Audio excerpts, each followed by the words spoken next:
अगर सब कुछ सही था तो उसे झूठ बोलने की जरूरत नहीं थी।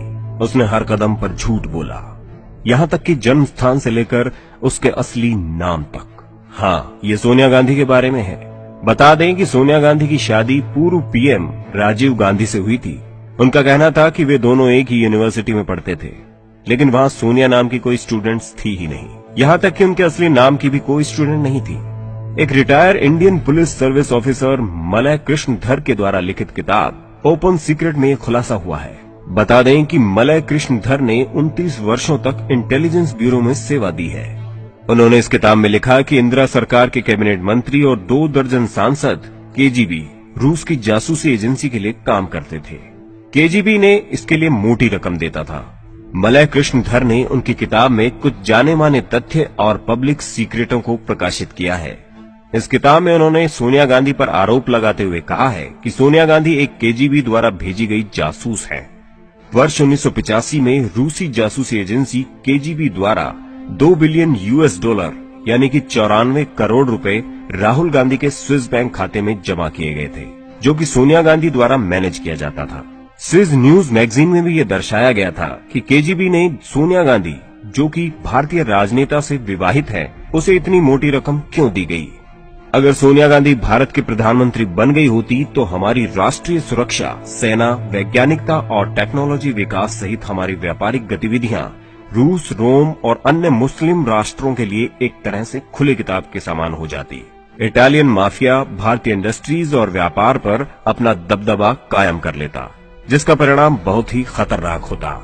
कृष्णधर द्वारा जुटाए गए कुछ सबूत सोनिया गांधी को रशियन एजेंट साबित करते हैं। जवाहरलाल नेहरू के समय इंदिरा गांधी को भी केजीबी द्वारा मोटी रकम मिलती थी। उसके बाद इंदिरा गांधी के चहेते राजीव और सोनिया को पाकिस्तानी बैंकर द्वारा रकम दी जाती थी।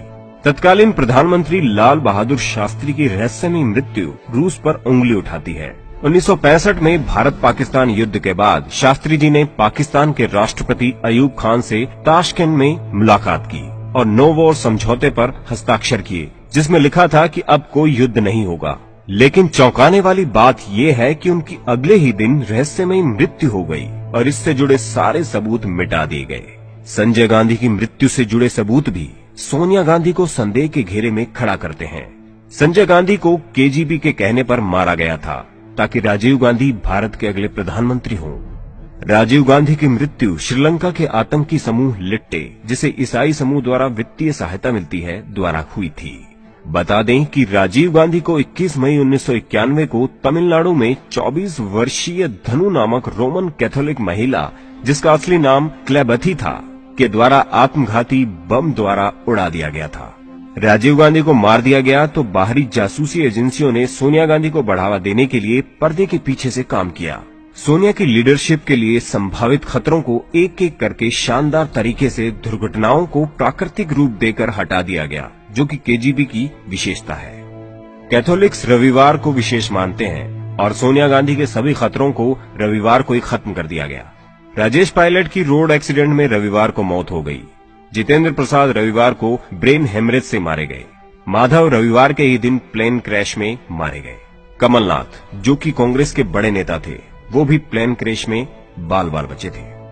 ये वो तमाम बातें हैं जो सोनिया गांधी को सवालों के घेरे में खड़ा करती